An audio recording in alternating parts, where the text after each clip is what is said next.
নমস্কার প্রিয় শিক্ষার্থী বৃন্দ, তোমরা কেমন আছো? আমি ভালো আছি। আমি আশা করি তোমরা সুস্থ আছো, ভালো আছো, নিরাপদে আছো। গোপালগঞ্জ অনলাইন স্কুলের পক্ষ থেকে তোমাদের স্বাগত জানাচ্ছি। প্রিয় অভিভাবকবৃন্দ ও অন্যান্য যারা যুক্ত আছেন, আশা করি সবাই ভালো আছেন। আমি আজ উপস্থাপন করছি পঞ্চম শ্রেণীর গণিত বিষয়ের জ্যামিতি থেকে। প্রিয় ছাত্রছাত্রীবৃন্দ, তোমরা বই খাতা কলম নিয়ে বসে পড়ো। আমি আশা করছি সবাই প্রস্তুত হয়ে গেছো।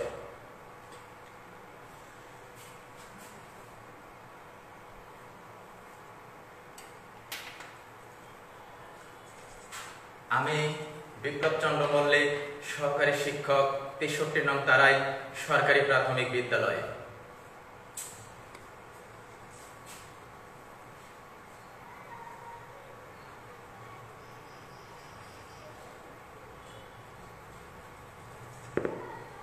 পাঠ পরিস্থিতি, শ্রেণী পঞ্চম, বিষয় গণিত, অধ্যায় 10, পাঠ বৃত্ত।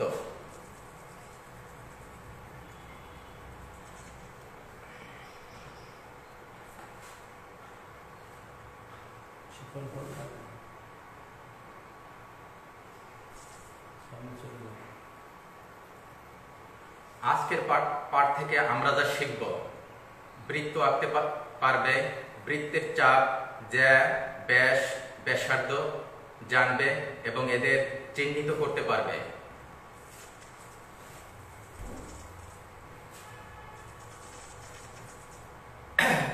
প্রিয় শিক্ষার্থী বৃন্দ, আমরা কয়েকটি ছবি দেখি।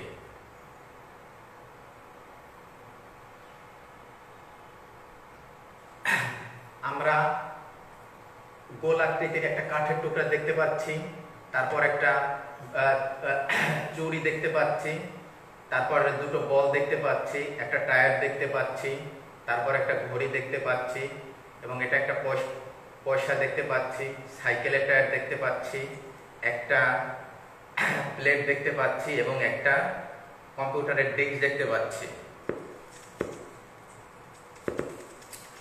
ছবিগুলোর আকৃতি কেমন তোমরা নিশ্চয়ই জানো, গোলাকৃতি।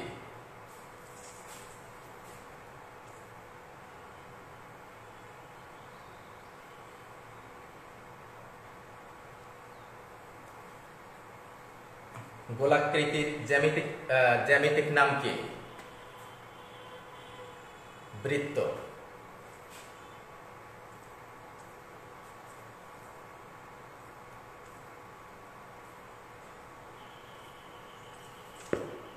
আজকের পাঠ বৃত্ত।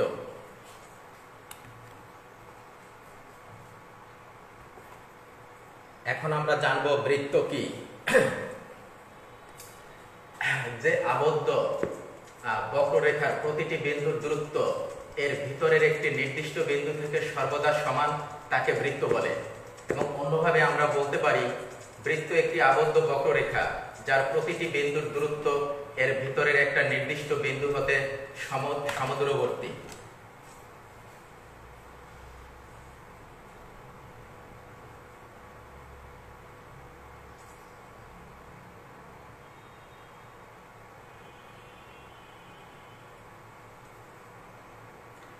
এখন আমরা বৃত্তের বিভিন্ন অংশ সম্পর্কে জানব।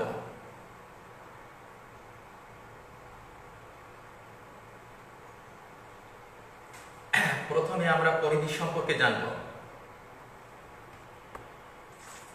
বৃত্তের সম্পূর্ণ দৈর্ঘ্যকে পরিধি বলে। চিত্রে ক, খ, ঘ বৃত্তের পরিধি।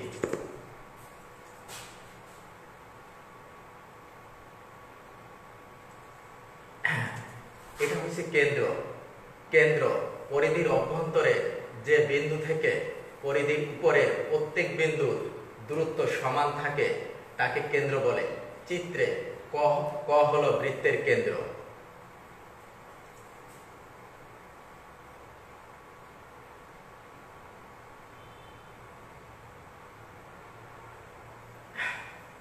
ব্যাস, ঘ থেকে উম পর্যন্ত এটা হচ্ছে ব্যাস। ব্যাস বৃত্তের কেন্দ্রগামী জ্যাকে ব্যাস বলে। চিত্রে ঘ হলো বৃত্তের ব্যাস, ব্যাসার্ধ। কেন্দ্র থেকে পরিধির দূরত্বকে ব্যাসার্ধ বলে। ব্যাসার্ধ সম্পর্কে আমরা জানবো। কেন্দ্র হতে পরিধি পর্যন্ত দূরত্বকে ব্যাসার্ধ বলে। চিত্রে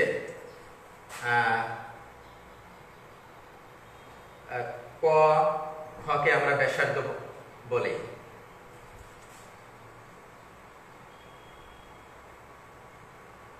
জ্যা, বৃত্তচাপের শেষ প্রান্ত বিন্দু দুইটির সংযোজক রেখাংশকে জ্যা বলে। চ আর গ বৃত্তের একটা জ্যা। চ এবং গ এটা হচ্ছে বৃত্তের জ্যা এবং বৃত্তচাপের পরিধি এই অংশে আমরা যদি একটা বিন্দু নিই এবং এই অংশে একটা বিন্দু নিয়ে তারপর যখন আমরা যোগ করব সেটাই হচ্ছে জ্যা।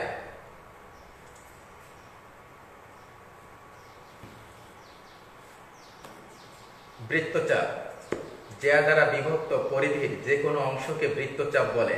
চিত্রে চ গ একটি বৃত্তচাপ।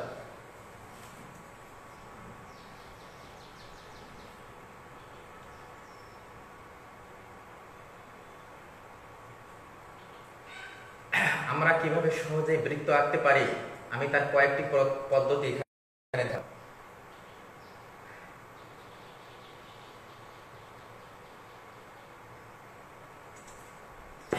এক টুকরো কাগজকে ভাঁজ করে এক এক প্রান্তে একটি ছোট ছিদ্র করি।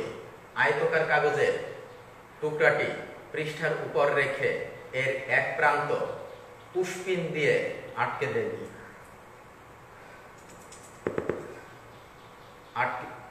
অপর প্রান্তে ছিদ্রের মধ্যে পেন্সিল স্থাপন করে চারিদিকে ঘুরাই।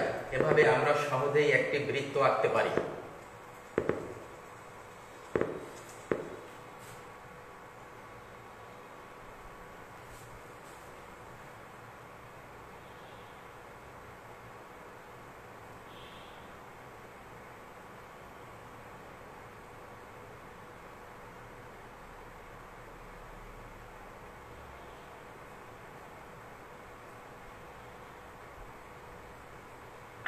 এখন আমরা 3 সেন্টিমিটার ব্যাসার্ধ বিশিষ্ট একটা বৃত্ত আঁকব।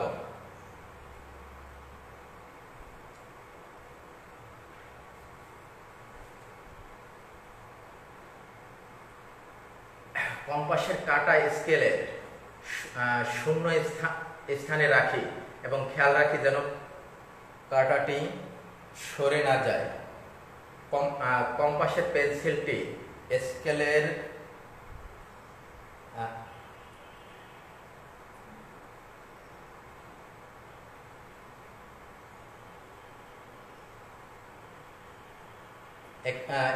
পেন্সিলটি স্কেলের 3 সেন্টিমিটার এর স্থানে ধরি। একটি বৃত্ত কেন্দ্র নির্ধারণ করি।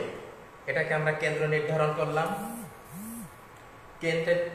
কেন্দ্রের চারপাশ দিয়ে পেন্সিলটি ঘুরিয়ে আনি। খেয়াল রাখতে হবে যেন এই কেন্দ্রটা সরে না যায় এবং কেন্দ্র থেকে পেন্সিলের দূরত্ব এখান থেকে এখানে সবসময় চারিদিকে সর্বদা সমদূরবর্তী হবে।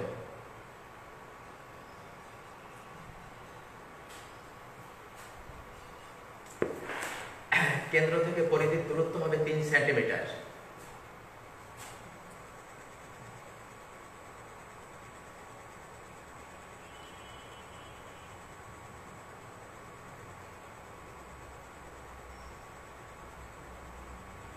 এখন আমরা 2 টাকার কয়েন ব্যবহার করে বৃত্তাকার আকৃতি আঁকব। একটি 1 বা 2 টাকার কয়েন কাগজের উপর রেখে এর চারিদিকে পেন্সিল ঘুরে আমরা সহজেই একটা বৃত্ত আঁকতে পারি।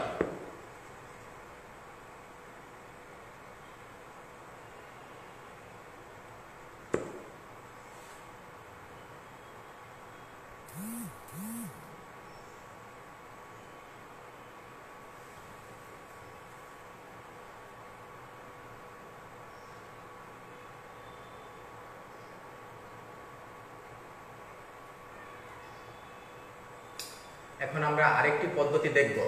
এক টুকরো সুতার এক প্রান্ত একটি পুশপিনের সাথে এবং আরেক প্রান্তে একটি কাঠ পেন্সিলের সাথে বেঁধে পুশপিনটিকে কাগজে আটকে সুতাটিকে টান টান রেখে পেন্সিলটিকে চারিদিকে ঘুরিয়ে আনি।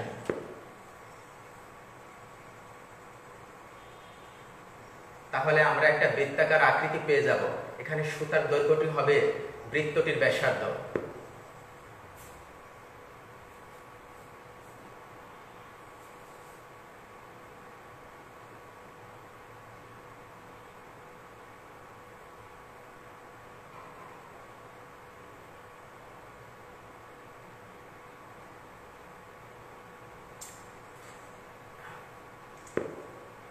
একটি রিং কাগজের উপর রেখে এর চারিদিকে পেন্সিল ঘুরে আমরা সহজেই একটা বৃত্ত আঁকতে পারি।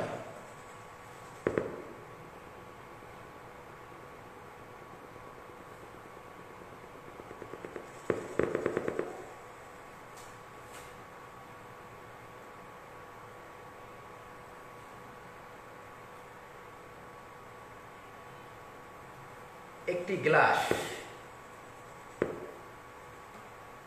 কাগজের উপর উপর করে রেখে এর চারিদিকে পেন্সিল ঘুরে আমরা সহজেই একটা বৃত্ত আঁকতে পারি।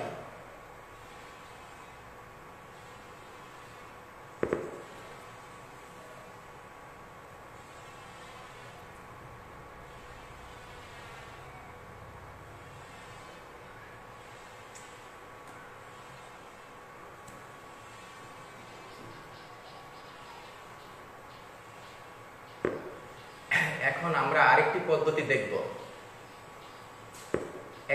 একটি চুড়ি কাগজের উপর রেখে এর চারিদিকে পেন্সিল ঘুরে আমরা সহজেই একটা বৃত্ত আঁকতে পারি।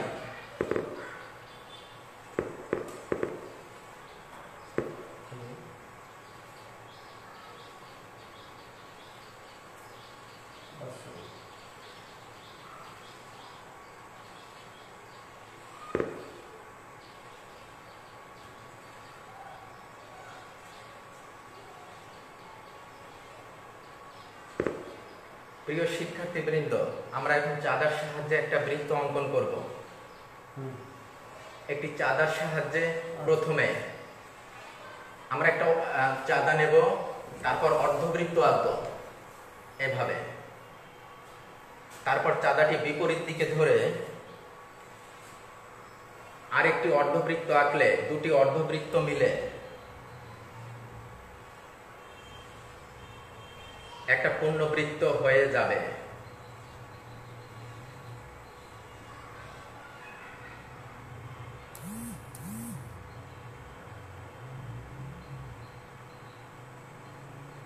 এখন আমরা বৃত্তের বিভিন্ন অংশগুলো সম্পর্কে জানব। এটা হচ্ছে পরিধি, আর এটা হচ্ছে একটা বৃত্তচাপ। পরিধির যে কোনো একটা অংশ বৃত্তচাপ। তারপর এটা হচ্ছে ব্যাস, বৃত্তর কেন্দ্রগামী যেটা হচ্ছে ব্যাস, এটা হচ্ছে জ্যা, আর এটা হচ্ছে কেন্দ্র।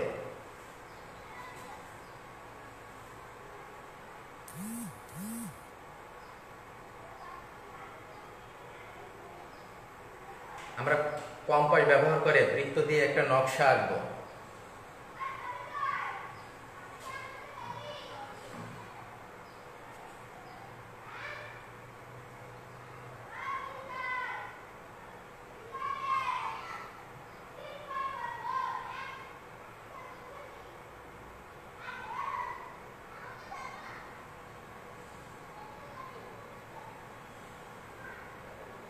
আমরা শুধুমাত্র বৃত্ত দিয়েই একটা সুন্দর নকশা আঁকতে পারি এভাবে।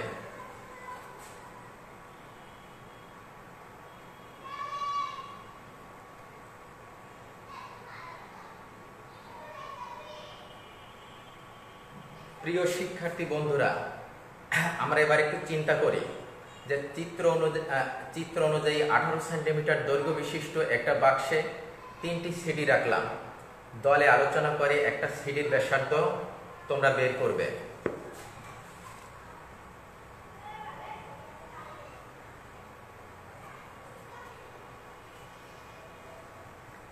আমরা জানি 3টি সিডির ব্যাসার্ধ যদি 18 সেন্টিমিটার হয়, তাহলে একটি সিডির ব্যাসার্ধ 18 সেন্টিমিটার ভাগ 3 সমান 6 সেন্টিমিটার পেলাম আমরা।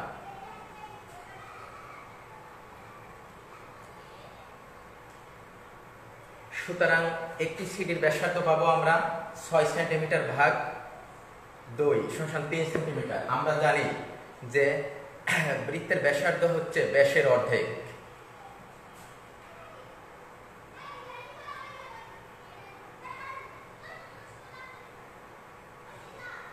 শিক্ষার্থী বন্ধুরা, বৃত্ত দিয়ে আমরা সুন্দর একটি আলপনা আঁকতে পারি।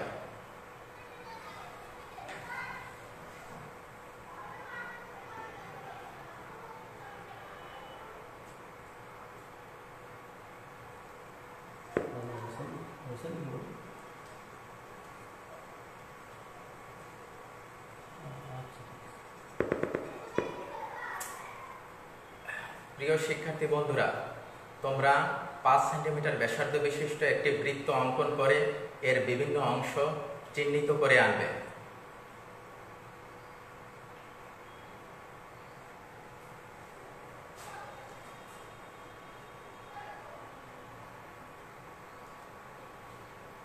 ধন্যবাদ সবাইকে।